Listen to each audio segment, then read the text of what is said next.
LCL, le consommé local, c'est tous les mardis sur Trade FM 88.1 de 12h à 13h avec Bintaba.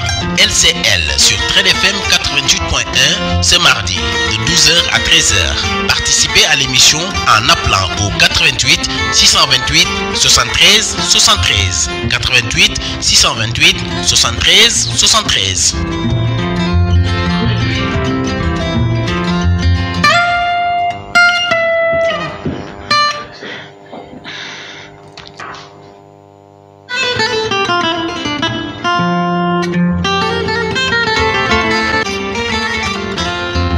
LCL, le consommé local, c'est tous les mardis sur Trade FM 88.1 de 12h à 13h avec Bintaba. LCL sur Trade FM 88.1 ce mardi de 12h à 13h. Participez à l'émission en appelant au 88 628 73 73. 88 628 73 73.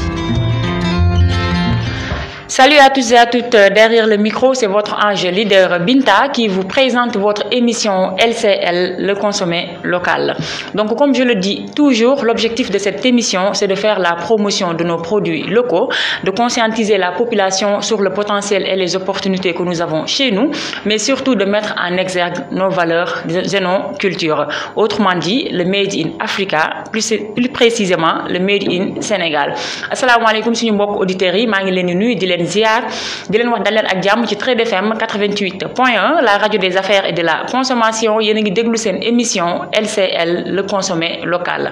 Donc comme ni ma ko waxee léegi ci nasaraan, émission bi li ko tax a jóg mooy xamal leen que ni am nañ fi ay jumtukaay ay gàncax yoo xam ne buñ ko jëriñoo utiliser ko du jar comme ni ma koy waxee ni jéggaani leneen feneen na ba tax na saa su ne dinaa fi dalal ay entrepreneurs yoo xam ne ñoom dinañ démarrer seen activité bopp déjà, mais activité yooyu ñuy démarrer lépp loo xam ne ñu ngi koy utiliser pour taxawal ko fii lañ koy jëlee ci suñu réew. loolu moo tax ñi mun a def li nga xam mooy suñu promotion des produits locaux. Donc nag tey nag ma am contentement dalal fi ki nga xam ne mooy monsieur Saliou Diaw. C'est le DG de Jalito Business Service spécialisé dans la commercialisation des noix de cajou. Donc tey nag moom laa fas yéene waxtaanal ci produit am comme ni ma koy defee chaque mardi ak entrepreneur yi fi jot a jaar waxtaan ak moom ci activité am boobu nga xam ne mu ngi yëngu ci wàllum ndaamaraas. su ko defee moom tam mu wax nan la def ba taxawal ko ñu gën a mun a def li nga xam ne mooy promotion produits locaux yi nga xam ne ñun ñoo ko moom.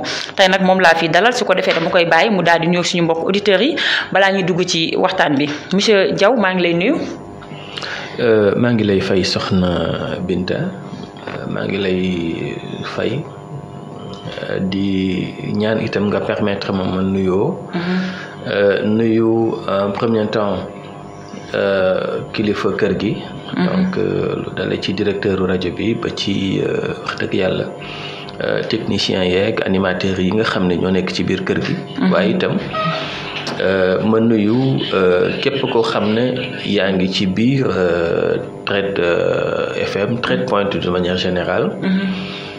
nuyu itam kilifa yi nga xam ne ñoom ñoo féete ci kaw a kaw di wàllu ministère du commerce, jiital ci ministre du commerce soxna Assome Diatta mi nga xam ne tey peut-être mën nañu wax ne joué na ci un grand rôle ci lu jëm ci wàllu consommé local. Donc je crois que dinañ ci dikk bu baax a baax. waaye itam di nuyu auditeurs ak auditrices yi nga xam ne ñooy déglu présentement rajo bi ak fépp fu ñu mën a nekk ci biir Dakar ak biir réew mi. Les internautes aussi yi nga xam ni ils sont à l'écoute par rapport ak page Facebook bi ak maanaam rajo online bi. Alors donc ñëpp ñu ngi leen di nuyu di leen ziara di leen dalal itam wax dëgg yàlla ci biir émission bi di nuyu suñu technicien du jour bi nga xam ne moo fi nekk. di leen jaajëfal bu baax a baax. Merci beaucoup. Machallah, kooku mooy monsieur Saliou Diaw, DG de Jalito Business Service. Donc dégg ngeen laata avant nuyoo bi après nuyoo bi du moins donc dinaa ko bàyyi mu présenté wu moom tamit mu wax ñu kan mooy monsieur Saliou Diaw. balaa ñoo dugg ci li nga xam ne mooy activité am ak nan la def ba taxawal ko. Juste une petite présentation pour ceux qui sont en train de nous écouter. D'accord. Saliou Diaw, je dirais que doomaanu Waalo la. Je suis originaire du Waalo, je suis Waalo.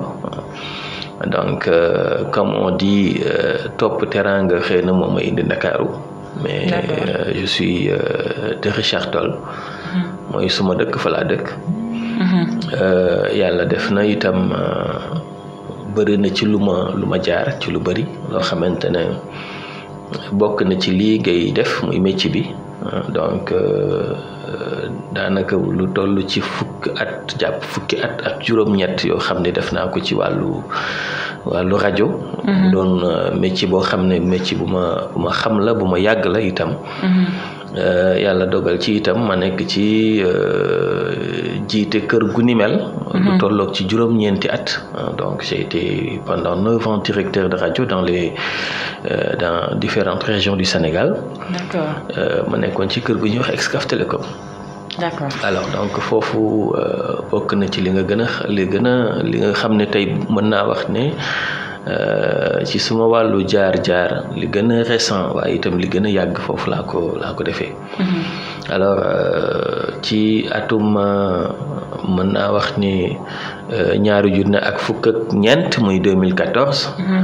ci laa taxawal entreprise bi di Zalito Business Service. taxawal ko ci anam boo xamante ne xëy na mën naa wax ne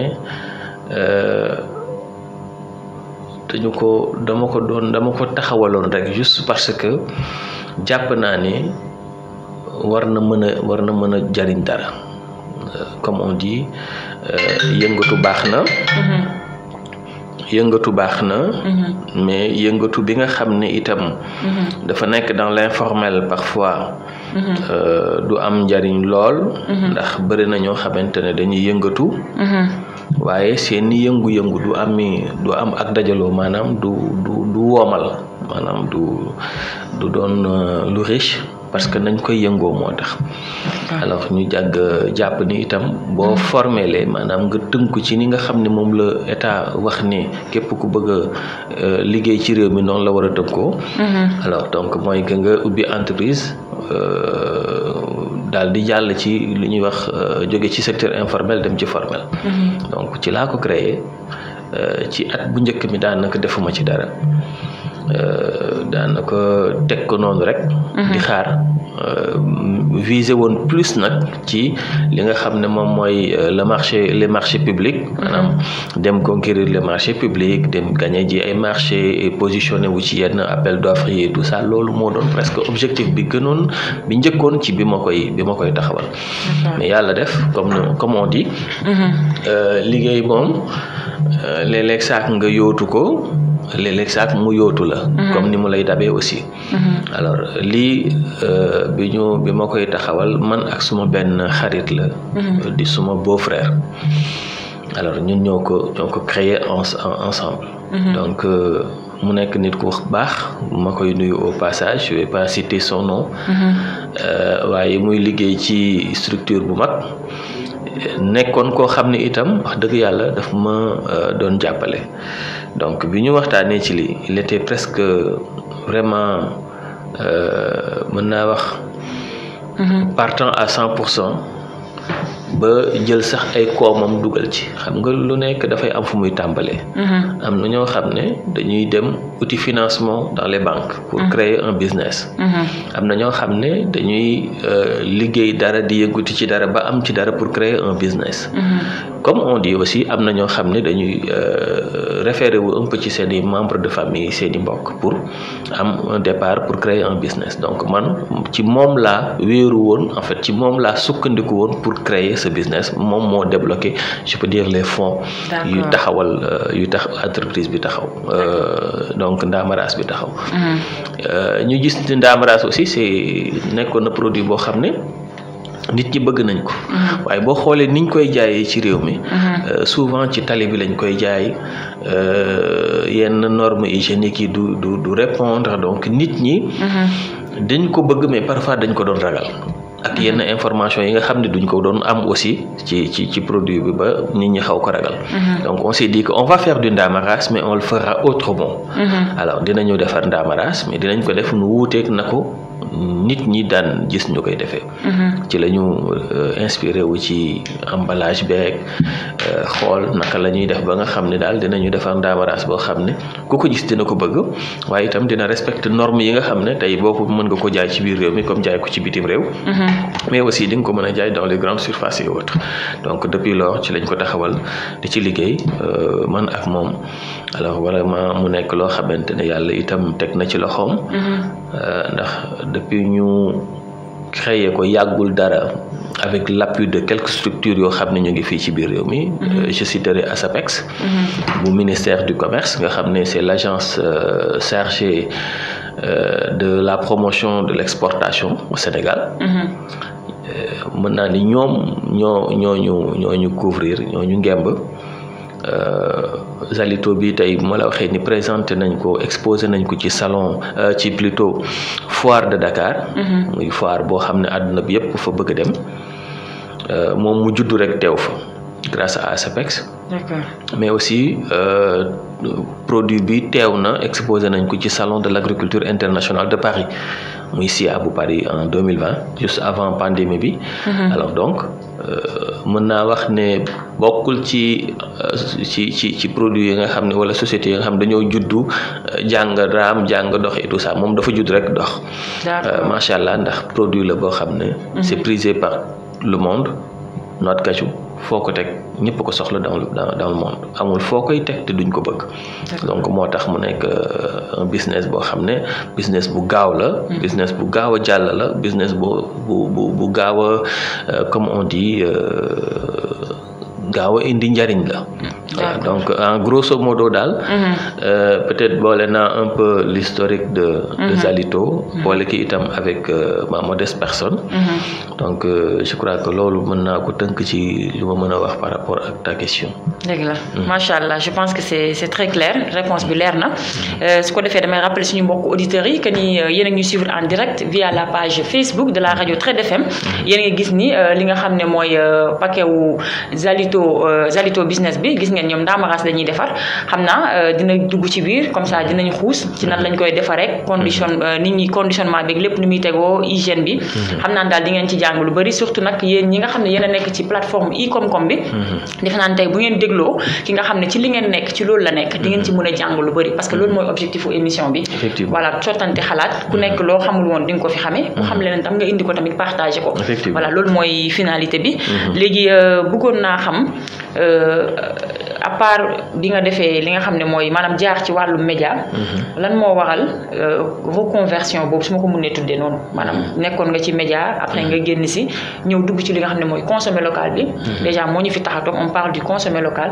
lu waral intention boobu maanaam c'est quoi la motivation ba nga dugg ci li nga xam mooy consommer local bi je sais pas est-ce que je pourrais revenir un peu ci li tax ma jógee ci milieu média pour ñëw ci lii parce que ça sera une longue histoire que je pourrais pas peut-être raconter ici mais en tout cas bi ma jógee ci média yi toog naa ab diir dooru jublu ci lii comme je l'ai dit mu tolloog juste peut-être que ñaari at yàlla yoo xam ne toog naa ko defuma dara en quelque sorte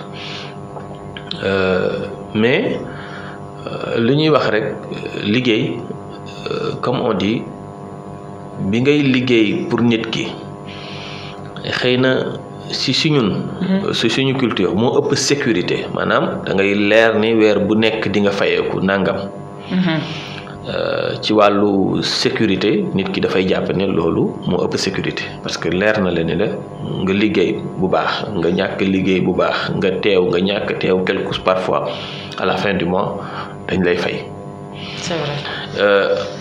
Donc néew na ñoo xam ne dinañu nangu jóge ci fañ leen di fayee pour dem nekk foo xam ne da ngay door dàqe pour am as tuut maanaam liggéeyal sa bopp. Comme on dit ñun Sénégal dañu xaw a ragal le changement un peu on est plus à la routine qu'au changement. On préfère la routine qu'au changement.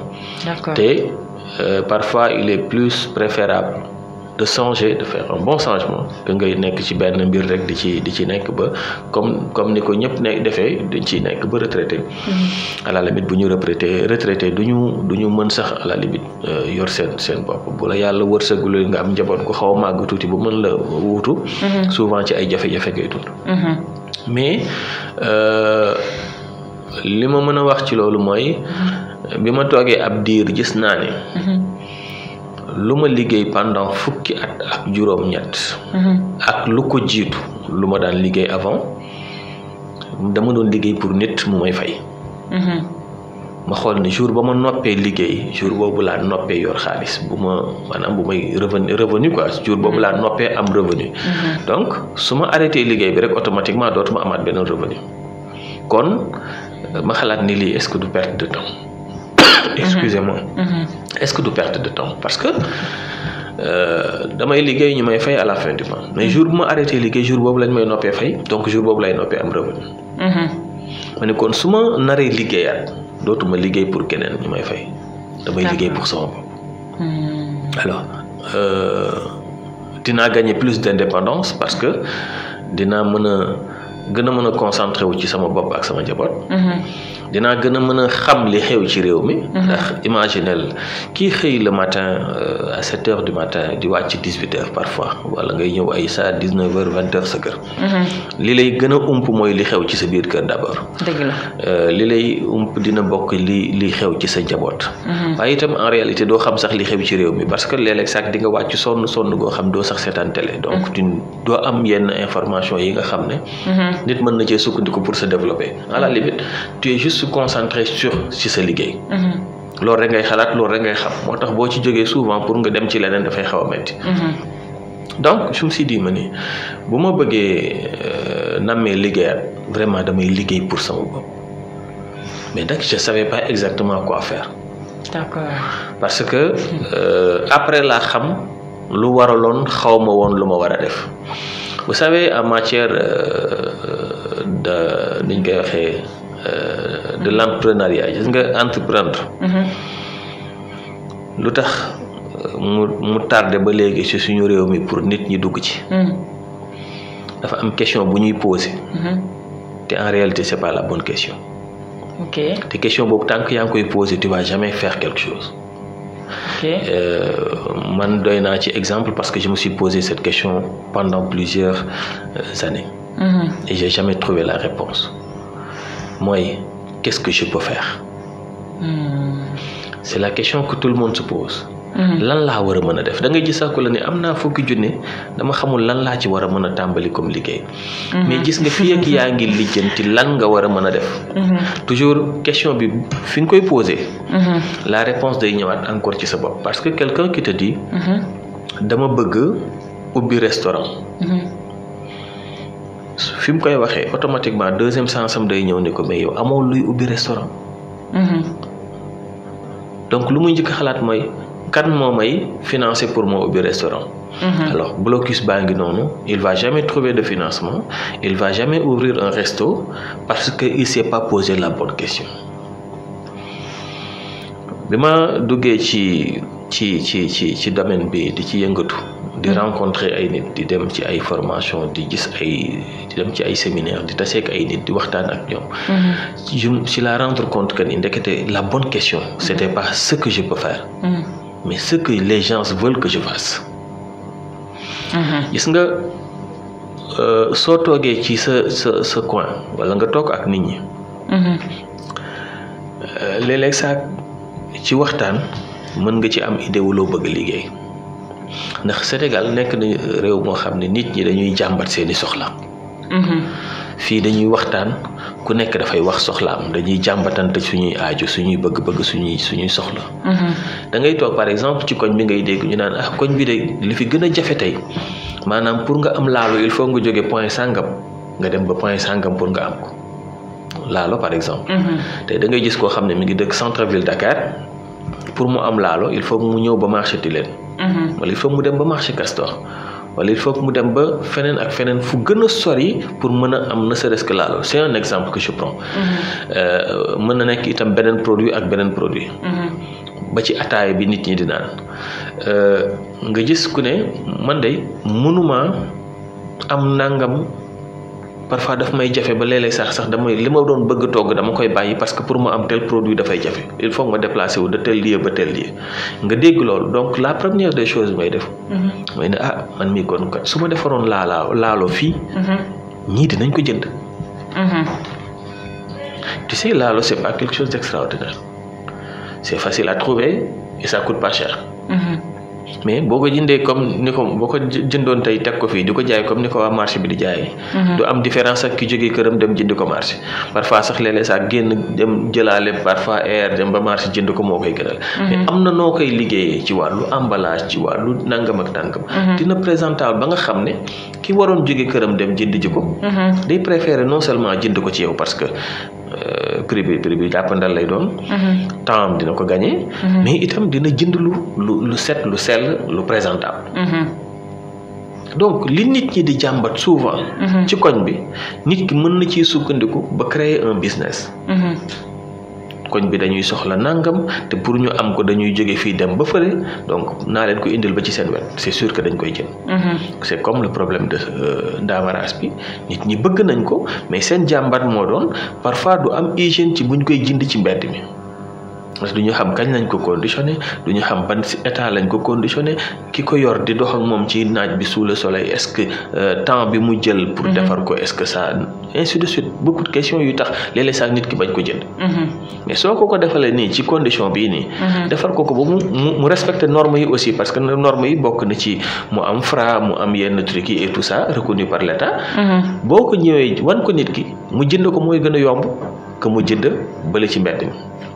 léegi nag nga xamal ko ni ko pour nga jënd lii dafa am coût maanaam li ma daj defaral la ko ba mu mel nii ba nga mën gën sawar koo jënd. moo tax ma koy jaayee nangam. nangam soosu lu mu cher nit ki da koy jënd parce que dafay gis ne lu am njariñ la. lu ko gënal la. donc moo tax je me suis dit toujours su nit ki di xaar. wala di xalaat moom lan la war a mën a def. dafay jafe. pour mu def dara. donc pour revenir à ta question dañu xool ni lii nit ñi bëgg nañ ko te ñoo ngi koy jàmbat ñu jublu ci loolu automatiquement ça a passé. donc loolu moo ñu ci dugal en réalité et bi mu ñu ci dugalee aussi on n'a pas fait un mauvais choix. parce que dañ ci dugg rek yàlla def ci sutura vraiment mu nekk lu nit ñi aussi doon xaar. nit ñi jël ko vraiment à bras ouverts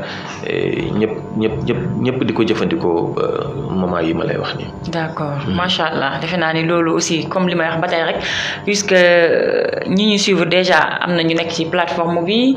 am na aussi ay jeunes entrepreneurs yoo xam ne dañ may suivre. dañuy bëgg a am fu ñuy inspiré woo. donc parfois dañuy soxla ay nit comme yow ñoo xam ne ñoo ñu mag ñoo ñu ëpp expérience jot nañu essayer dara wala jot nañ taxawal dara ñoom ñu ñëw teg xale yi ci yoon donc defe naa li nga wax nii tamit réponse bu am solo la te leer pour jeunes yi nga xam ne déjà tey bëgg nañ lancer wu. bëgg nañ démarrer seen activité bopp comme ni ma koy waxee te xamuñu li nga xam ne moom la monsieur Diaw wax déjà c'est très clair. maanaam si vous voulez démarrer quelque chose arrêtez de vous poser la question mooy bi mu wax noonu qu'est-ce que je veux faire loolu nga wax n'est-ce pas. maanaam ce qu'il faut se demander c'est qu'est-ce que les gens veulent. loolu mooy que ni parce que mooy tax nga def rek loo xam ne nit ñi dañ ci adhéré wu automatiquement mais booy seet toujours yow li nga bëgg a def. dina bëri contrainte yu tax doo ko def. parce que yow yaa ko bëgg a def. yow yaa ko xalaat. mais est-ce que demande la ci nit ñi. te boo ko bëggee def itam. ci lan ngay sukkandiku pour def ko. mais boo xoolee toujours li nit ñi di jàmbat pour nga def ko lu yomb lay doon. parce que day doon lu exister ba pare. day nekk lu taxaw ba pare. léegi nag lan mooy problème bi mooy naka la ko nit ñi di jotee. ndax jotin bi moom mooy problème bi ndax nañ koy defaree mooy problème bi et tout ça donc yow da ngay ñëw rek corriger quelques situations et après nga mën ko jébbal nit ñi ñu consommer ko. mais par exemple soo toogee naan lan laa war a mën a def. mais écoute pour nga am la réponse dafay jafe trop.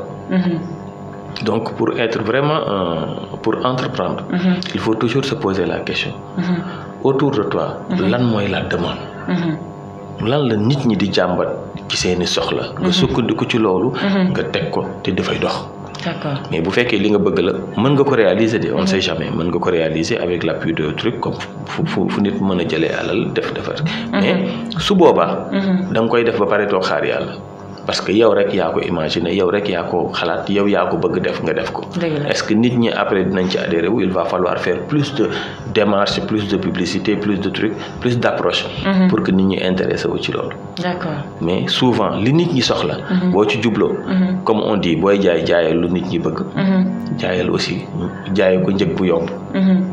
boo ko defee nit ñi dinañ jënd sa alal te doo am problème maanaam jaayal lu nit ñi soxla. mais jaayee ko njëg lu yomb. D'accord. Ok. Maanaam à des prix compétitifs. te teewul dafay comme ni ko waxee set. day set am hygiène. day am hygiène. da ngay respecter norme yëpp parce que tey par exemple bo produit bi pour nga yóbbu ko pour nga am Fra. mais dañ koy dugal ci làpp saytu ko. voilà loolu laa bëggoon laajte déjà. maanaam par rapport ak set ak sell boobu ngay wax. ak norme hygiénique yi. lan la ki nga xam ne tey mu ngi ñuy suivre te nekk ci consommer local. lan la war a mun a def pour que produit am ñu mun koo exporter. parce que wax nga ko sànq déjà grâce à l'aide de ASEPEX. produit bi exposé nañ ko fële à Paris. donc defe naa c'est parce que dafay répondre aux normes yi voilà normes yi nga xam ne moom lañ fi teg. donc tey yow ban conseil tamit ngay jox ñi nga xam ne peut-être ñu ngi ci milieu bi. te bëgg tey egg foofu nga egg maanaam ñaan yàlla seen produit dem bañ koy exposé à l'étranger. lu ma leen di njëkk a wax mooy au moins. nañu dem vers l'information. c'est le problème de ce pays. mooy nit ñi. du ñu dem jëli la bonne information et quand je parle de la bonne information bien sûr mooy information bi la concerne surtout parce que si tu écoutes la radio par exemple dañuy tënk xibaar dañuy joxe xibaar dinañu joxe xibaar yoo xam ne dina la yitteel am yoo xam ne sax du la yitteel parfois nga concentré wu ci yooyu ba fàtte yow la taxoon la gën a yitteel nga déglu diw toj na bopp diw à la rajo wala nga déglu diw def na nangam diw à la télé mën naa bañ a am njariñ ci yow malgré que c'est de l'information mais nga dem déglu ji par exemple rajo bu mel ni Trek FM ñu wax la ci jamono bi ñu toll maanaam bourse bi fii la toll kuy investir ci nangam ngay investir marché local bi njëg yi fii la toll ñu wax la loo xamante ne dafay bokk day yitteel sa dund maanaam day yitteel sa dund dafay yitteel ci sa poos boo dee jeune aussi nga déglu émission bu mel ni bii ñu wax la ne la soo bëggee entreprendre démarche yi nii ak nii ngay def pour mën a nekk ci règle nii ak nii ngay def boo amee produit fii nga koy jaarale ba produit boobu mën a jaar ci rayon yi ci grande surface yi produit bi mën a jóge tey Sénégal ñu exporte ko ailleurs information boobu su fekkee da nga gën a concentré wu ci rajo bu lay tegal musique 24 heures sur 24 mais jamais doo am information bi parce que c'est de l'information mais amulu la njëriñ en réalité donc il faut que jeunes yi di concentré wu ci information bi leen amal njëriñ mais tey su fekkente ne par exemple man produit bi dama ko bëgg utal Fra mais c'est très simple ministère du commerce am nañu ay département bu ci nekk commerce intérieur mais foofu ngay dem jël produit bi defar ko ba mu baax ni emballé mu nekk produit fini boo xam ne tey bu ñu la ne woon kaay jaay rek moom ngay yóbbu moom ngay jël mais yóbbu ko boo demee ñoom am nañu bureau boo xam ne spécialement il s'occupe que de ça boo ñëwee ñun la produit bi kat nangam ngay fay pour ñu defaral la ko Fra yow nangam boobu rek ngoy ñëw fay ñu defal le reçu defal le truc et tout ça ñoom ñooy jël produit bi yóbbu ko dans les labos saytu ko ba gis ne produit bi sell na ci pour ñu consommer ko ñu bindal la d'abord en premier temps Fra provisoire genre quelque chose comme ça le temps que ñu lay jox Fra définitif bi mais au moins mi ngi dépendre ci temps bi ak yàkkamti bi nga yàkkamti mais au moins ñoom buñ la joxee attribuer Fra lu concerne le marché local parce que Fra aussi en réalité marché local la gën a concerné bokkul ak booy exporter mën nga exporter de doo am Fra d'accord Fra pour jaay ci marché local la maanaam ci biir réew mi nga mën a jaay loo xam ne nit ñi dañ koy lekk état du Sénégal par le biais du ministère chargé du commerce saytu nañ ko gis nañ ne li nga war a jaay lekk bi jaadu na nga jaay ko ñu attribuer la une autorisation pour nga jaay ko mooy Fra bi fii la yem en réalité bu dee wàllu exportation la beneen domaine la beneen domaine la. Par exemple tey mën naa exporter ndaamaraas bi te fekk du ma ko def ci emballage bi. mën naa ko exporter. mu nekk ci ay sachet de 20 kilos de 30 kilos ou bien des cartons de nangam bu boobaa dafa am beneen norme buñ lay demander nga respecté waat ko pour produit mën a jóge Sénégal dem feneen. ma jox la par exemple benn anecdote ci salon de l'agriculture bi passé. ci suñu emballage yi dañu fi defoon 100% bio. ku ne xam na ni ndaamaraas c'est bio. parce que kenn du ko bay ak ay produits chimiques ak nangam lu soo tax ndaxu taw bi sax faf une grande partie moo koy arrosé. donc c'est naturel, c'est bio. mais biñ demee Paris dañ ko douanier yi dañ ko nangu. ni ñu du dugg France parce que da ngeen bind ci étiquette bi ni bio la ñu ne waaw ñu ne léegi nag foog ngeen wan ñu certification bi wane ni bio la. alors c'est un problème parce que ñun amuñu certification. Sénégal daanaka boo fi wut certification moo gën a jafe ci lu jëm ci wàllu produit yi ñuy exporté. ndax ay quelques cabinets ñoo ko fi def te c'est un truc international du luy jóge ci état du Sénégal. et il faut débourser des millions pour nga am ko. D'accord. Et que am na marché yooyu dem aussi duñ la ko laaj ils n'ont pas besoin de ça pour prendre ton produit donc ay tierce marché ngay dem ñu laaj la certification produit bi. léegi nag amuñu woon certification boobu donc ils ont retenu suñu bagage yi.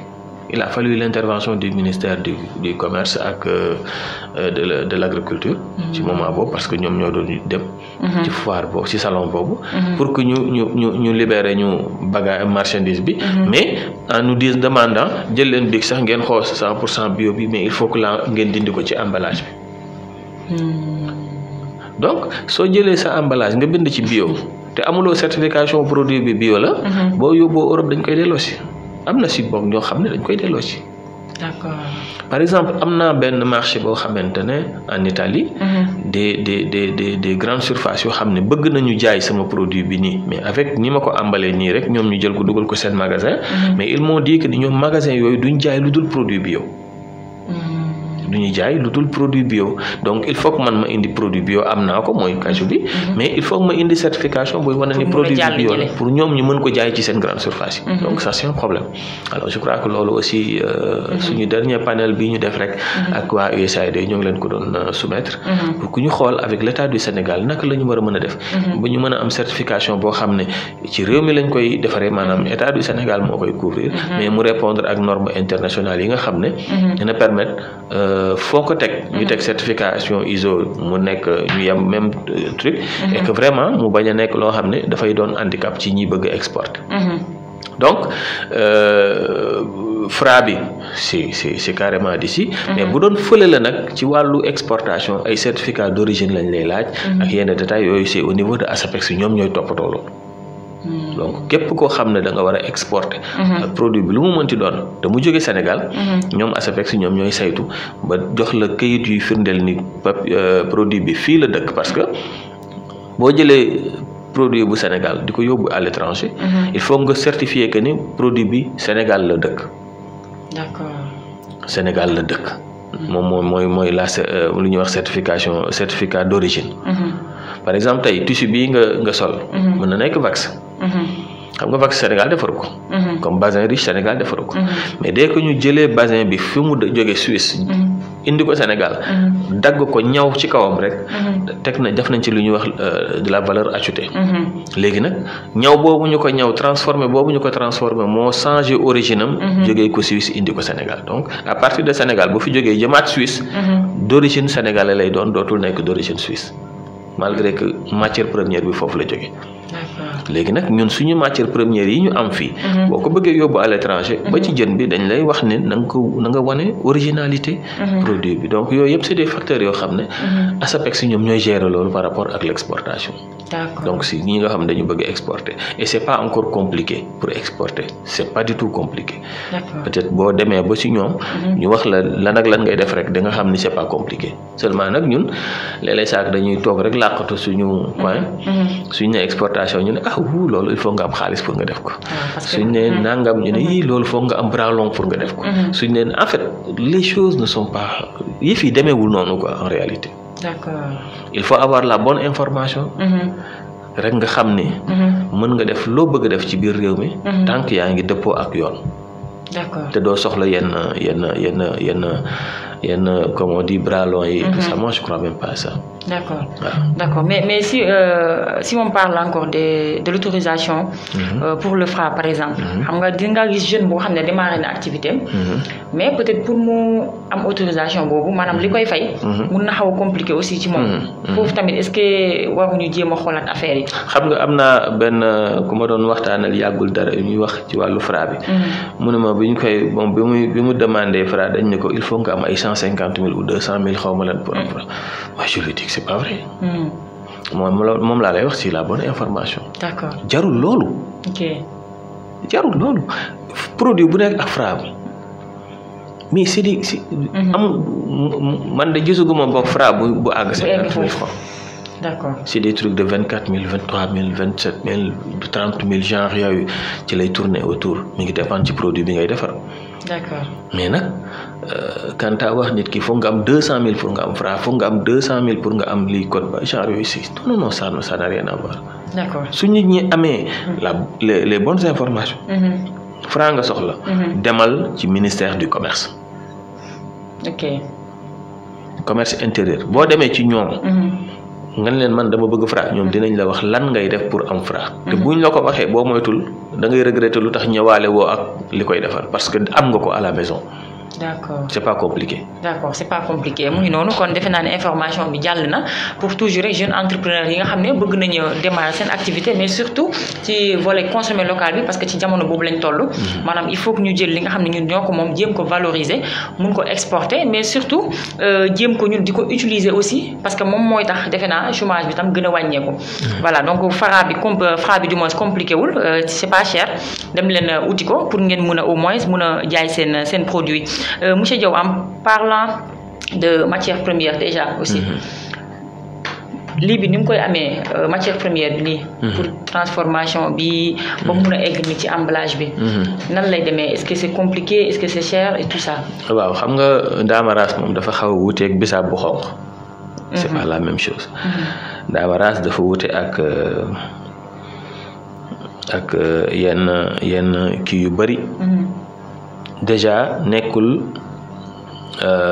produit boo xam da nga koy am fépp déjà loolu rek tax na mu jafe am. alors boo demee ci Casamance.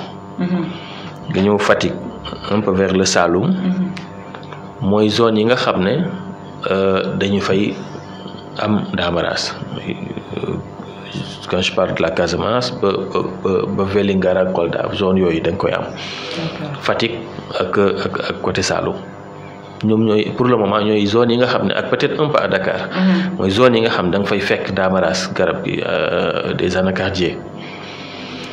alors Sénégal nekk ci bokk ci réew yi nga xam ne.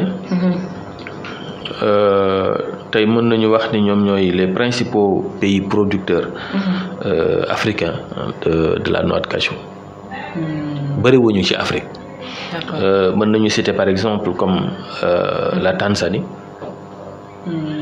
Tanzanie tey bokk na ci réew yi nga xam ne en Afrique yoo ci ëpp li ñuy produire en anacarde ñoom ils sont à 16% presque. D'accord. mën nañu jël Guinée-Bissau qui est à 13%. La Côte d'Ivoire qui est à 11%. Le Mozambique qui est à 7%. moom Sénégal presque ñoo xaw a tolloo Sénégal il est toujours à 7%. C'était en 2011 il était à 7%.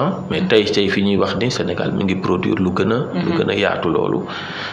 Nigéria à 5% et peut-être Ghana à 2%. mais réew yi nga xam ne am nañu anacarde. mais mooy aussi produit boo xam ne ba léegi. ci wàllu transformation moo gën a jafe defar ba léegi amul machine boo xam ne da ngay dagg anacarde bi rek dugal ko foofu mu génneel la ko mu nekk doom bi nii. amul donc day am fuñ koy lakkee am fuñ koy sécher. am fuñ koy décortiquer mais ba léegi ça se fait à la main comme on dit loxo moo koy defar ndax noix bi foog mu rester entier. foog mu nekk comme on dit mu nekk mu rester entière parce que par calibre la. Par exemple bu ñu la nee noix boo xam ne W320 la. noix bi dafa war a nekk benn doom bu foo nekk doom bu mat quoi bu doomu lumm la ñuy wax boo xam ne dammul tojul. boo demee ci par exemple 240 am na ci variété boo xam ne dafay toj am boo xam ne du toj. donc. nekk na produit boo xam ne pour nga respecter normes yi. mënuloo ko dugal ci appareil ba mu defar ko ba mu sotti rek mu génneel la ko. ba léegi nii ay jigéen ñooy toog. ci unité yi di ko xolli. soo demoon fi ñu koy defaree. da nga naan non est-ce que lii jar na nit di ko defar ndax ku ne xam na ni dafa am acide boo xam ne ci xolli boobu noonu dafay yóbbu sax daanaka weewu nit ci koy defar. foo dem ci àdduna bi noonu lañ koy liggéey. D'accord. Parfois ci ay four artisanal lañ koy dugal.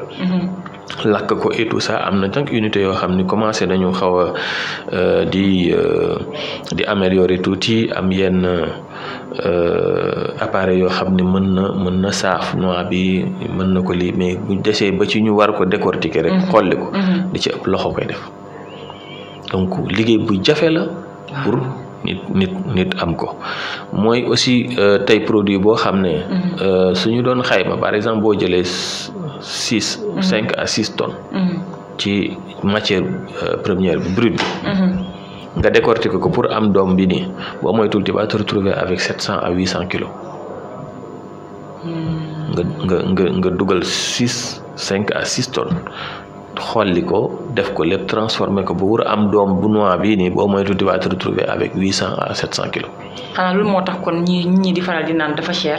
non dafa ça coûte excessivement cher parce que pour nga am ci quantité bu bëri déjà il faut débourser beaucoup d'argent. Imaginez tey nii à Dakar fii. soo bëggoon am benn carton wu 23 kilos. boo góorgóorluwul tuuti di nga débourser benn 150 à 175 000 pour nga am 23 kilos. su ma la joxee 23 kilos daamaraas. jaayee la ko 175 000 mais imagine ñaata nga ko mën a jaayee yow pour nga mën ci génn ci. waaw c'est vrai que li ñuy def kon ci sachet bi du bëri. mënul bëri te ñun pour ñu def par exemple les sachets 90 grammes yi ngay gis nii. nous on le vend à 1000 francs chez nous.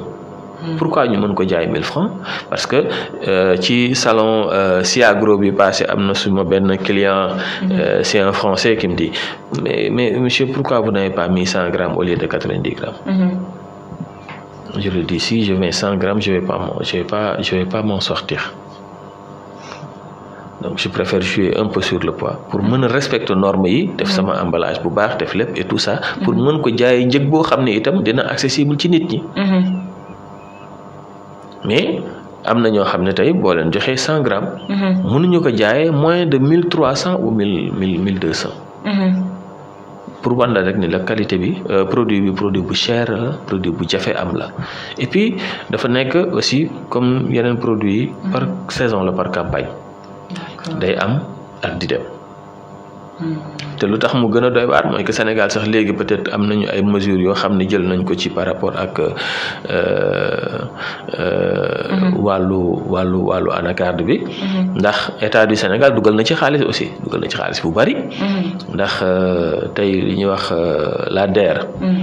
ils ont mis presque mën naa wax structuré nañu lu tolloog 19 milliards ci anacarde. pour que ñu mën di ko jël. di ko bàyyee fii.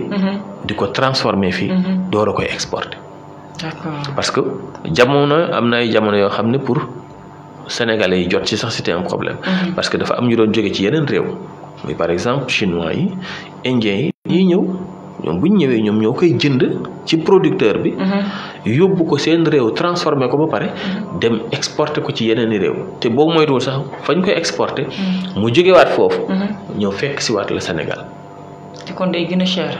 mais day gën a cher am na ko ma ko doon jaay mu ne ma man sama anacarde yow jënd ko foofu États-Unis ñëw yónnee la ko te yow nga koy bay fii di ko jaay fii. donc lan moo doon gën bi ñuy bay fii. ñu jaay ko fii yow nga jënd ko fii consommer ko fii. donc tu n'auras pas besoin de ko jëlee ji ba États-Unis ñu la koy envoyer par ay GP des trucs quelque chose comme ça pour ngay mu nekk fierté ci yow. Je crois que bii moo gënoon nekk fierté. fii lañ ko bàyyee fii lañ ko defaree doomu réew mi ñoo ko defar doomu réew mi moo ma koy jaay man doomu réew ma jënd ko. d'accord.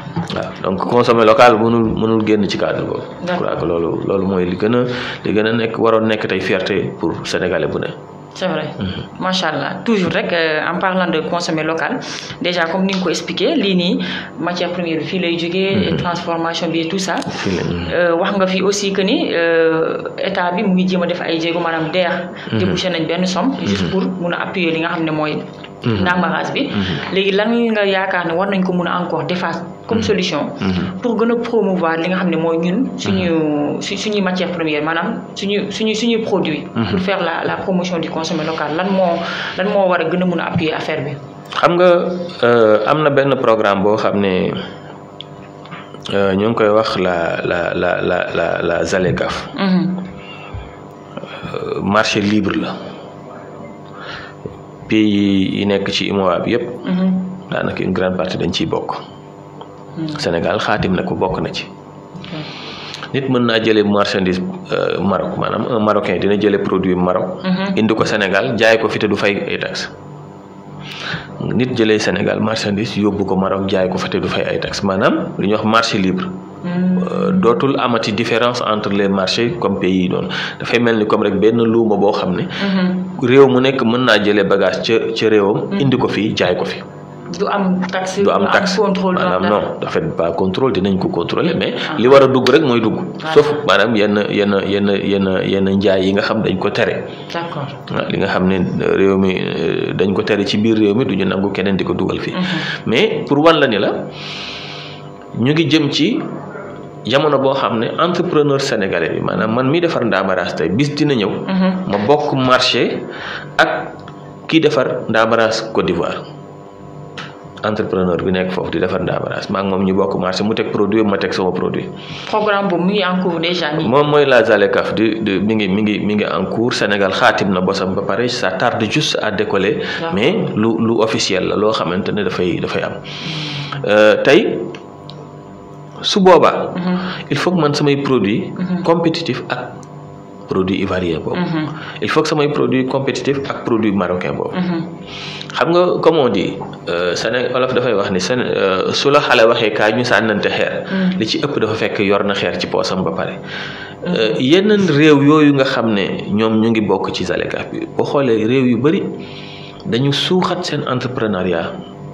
dañu suuxat seeni entreprise dooleel leen ba nga xam ne entrepreneur bi lu mu tuuti mën na jóg jënd matière première transformer ko conditionner ko def ko ci emballage yu mucc ayib ba pare jaayee ko njëg bu compétitif par rapport ak ñeneen chance boobu bëri na réew yu ko am Maroc mën nañ ko ci cité seeni entreprise dañ leen teg ci kaw Sénégal foofu la xawee sooxe tuuti. donc suñuy demander état du Sénégal dañ naan ko. na góorgóorlu ba. képp kuy entreprendre dans ce pays. ñu teg la ci condition yoo xam ne. maanaam taxawu la jàppale la ba nga mën a compétir ak le monde extérieur. d'accord. te loolu tey bokk na ci emballage bii rek tey soo ko bëggoon fii ci réew mi lu jafe la. voilà moom laa bëggoon wax aussi c'est très très difficile à avoir. amaana lim lay coûter sax boo ko bëggee dugal ci njëg li. njëgu produit dafa cher. très rapidement donc donte emballage problème mu àdduna bi yëpp la. réew moo dem am nañ problème mu emballage mais Sénégal da cee raw. parfois ñi fiy defar emballage une partie duñu defar qualité boo xam ne tey boo ko jëlee mën nga ko yóbbu bitim réew wala quelque chose comme ça donc suñuy ñaax état dañ leen wax ne nañu jàppale. entreprise yu ndaw yi. quand je parle d'entreprise yu ndaw parce que keroog maa ngi koy wax am na benn programme boo xam ne ay partenaires ay bailleurs ñoo ko indi Sénégal. je peux même les citer USAID. ñu ne dañuy soutenir dañuy appuyer dañuy accompagner les entreprises. sénégalais yu ndaw yi.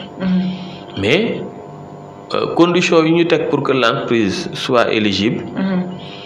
bokk na ci côté finance il faut que l'entreprise mën a def 100 millions de francs CFA comme chiffre d'affaires annuel. je les ai dit mais écoutez man su ma yoree entreprise bu mën a def 100 millions comme chiffre d'affaires annuel, j'ai pas besoin de financement. Ah, vraiment, c'est une question de logique. Donc, su fekkente ne vraiment vous êtes venu pour appuyer l'entrepreneuriat ou les entreprises sénégalaises, de grâce bi moom da ngeen koy dindi ci seeni critères. te ngeen seet lu adapté par rapport ak ñun suñu tolluwaay. ngeen jàppale ñu ci loolu. parce que koo xam ne par exemple budget bi mu yor. budget de fonctionnement maanaam fonds de roulement. mooy léppam. dafay jaay produit bi xaalis bi bu duggee mu dem jëndaat beneen produit ñëw jaayaat kooku amul lu mu denc. daf koy def rek pour exister sur le marché. Et une grande partie des entreprises yi nekk ci fii noonu la ñuy fonctionner amuñu budget bu xam ne dañ koy teg fii di dénk banque wala di dénk feneen. li ñu am mooy jaay produit bi bu ñu leen fayee ñu dem jëndaat ci beneen matière première ñëw conditionné waat tëggaat ci marché bi di jaay. léegi nag lañ cay am akës néew ñu jël ko di ko roppat di ci fay seen soxla tout en restant sur le marché mooy li fa nekk muy comme fonds de roulement ñu garder ko. mais en réalité amuñu moyen buy tax ñu mën a dem tey ci banque bi di fa tegi caution wala di fa def ay garantie pour mën a am financement. D'accord. Macha allah voilà. macha allah muy noonu defe naa ni ba tey leer na juste dernière question balaa ma lay bàyyi nga tàggatoo ci côté financement yooyu y a beaucoup de jeunes yoo xam ne dañuy nekk di ñaxtu di jooy naan bu ñu déposer pour financement du ñu am ay financement. parfois nga dégg ñenn ñi naan balaa ñu lay financer il faut nga démarrer dara ba pare. ñii di jàpp ne même bu ñu démarrer wul dara war nañ leen mën a financer yow ban jàngat ngay def ci loolu. waaw xam nga tey su fekkee da nga fekk xale buy nelaw. waaw. nga bëgg koo jox mu lekk. la première des choses bi ngay njëkk def mooy nga yee ko ba mu jóg. parce que mun loo fekk kuy nelaw nga koy sexal. c'est vrai. donc da nga koy yee ba mu jóg. nga door ko jox mu lekk. entreprise boo koy dimbali. dafay exister d'abord. ok. entreprise bu ñuy accompagner ak di ko financer dafay exister d'abord c'est-à-dire que comme on dit. nit su lay jàppale. dafay xam d'abord ci lu mu lay jàppale xam nga des rêves kenn du ko financer on ne finance pas des rêves. on ne finance pas des envies. quelqu'un qui reste là qui te dit que j'ai envie de faire ceci j'ai envie de faire cela j'ai envie de tout malgré que dem nga defi sa étude de projet defar budget business plan et tout ça. c'est juste encore quelque chose boo xam ne ci sa bopp la nekk. risque la nga jël xaalis jox kooku. mais quelqu'un boo xam ne dafa créer benn business d'abord teg ko nii. nga fekk ko ci ma ngay góorgóorlu nga ñàkk ko ci fekk ma ngay góorgóorlu. mais ñaar ñi kan moo ci gën a jaadu pour nga jàppale ko. donc il faut nga def dara. li ngay def kii jël xaalisam di la ko jox il faut que mu xam li ngay def ndax bu ci dugalee alalam dina génnaat c'est-à-dire que un financement il faut que ñu xam ne c'est un investissement ci ki koy def. ki lay financer il te finance pas pour te faire décoller. il te finance parce qu'il investit sur toi. bañ na ko ba soo koy fay da ngay teg pourcentage. donc il investit sur toi. il investit sur ton projet. d'accord. sa projet boobu il faut mu dox ba génneel ko ay revenu moom yu bokkut ak la mu amoon. muy am ak yokkute donc su lay financer day fekk nga teg dara. mu ñëw financer la. alors bu la financer. nga liggéey mën koo fay la mu la financer woon. donc kii xalaat ni dafa war a wut financement. na xalaat d'abord mettre quelque chose sur pied. d'abord su ko tegee après nag ku ko ñëw fekk ci loolu dina xam ndax li mérito na ñu def ci tout wala ñu jàppale ko d'accord macha allah déjà gis naa ni man am na question yoo xam ne posé du ma la ko maa ngi gis aussi sa cahier de y a beaucoup de choses yoo xam ne war nañu mën a waxtaane léegi yow yaa xool selon sa disponibilité bu dee mardi prochain di nga disponible ñu def deuxième partie sinon xam naa ñu joxante dig daje ba beneen rek incha allah dinañ ko programmer en cours incha allah je peux pas venir le mardi prochain. Mais en tout cas, ce qui est sûr quand même, dina rester à votre disposition. D'accord, Inch'Allah. Inch'Allah Rabbi. Et je sais qu'on peut amna yu bari lu nu wara mëna waxtané. Mais en tout cas pour Takal. et je crois que raison yooyu rek mën na nekk une émission. Voilà donc xam naa beneen yoon ci raison yooyu la ñuy ñëw incha allah comme que temps bi daf ñu xoj dañu war a démarrer journal maa ngi lay remercier ci déjà disponibilité bi mbaale nga tàggatoo benn quelques secondes. waaw maa ngi gërëm ñëpp comme je dis maa ngi gërëm ñëpp di nuyu itam ñëpp ñi doon déglu. di gërëm sama soxna Amaanatu. donc di gërëm sama njaboot yëpp sama waa kër. di gërëm itam sama xarit yëpp. ñi doon déglu. macha allah di gërëm itam sama benn jigéen bu baax Tida. bu ko déggee dina truc ku ma jàppale la. macha allah ku ma bàyyi xel la. macha allah ku may soutenir la ci samay projet maa ngi koy gërëm bu baax a baax di remercier tout le monde merci aussi à vous. merci aussi à tout le personnel de Traite FM. voilà mi ngi noonu merci à monsieur Saliou Diaw DG de Zalito Business Service spécialisé dans la commercialisation des noix de cajou maanaam ndaamaraas ci loolu la yëngatu donc xam naa dinaa ko fi dalalaat ñu waxtaan ak moom ci yeneen pàcc yoo xam ne dina leen jëriñ bu baax a baax merci beaucoup chers auditeurs de la Traite FM 88.1 la radio des affaires et de la consommation c'était votre émission LCL le consommé local je vous donne rendez-vous mardi prochain à partir de 12h merci beaucoup et bonne journée à tous.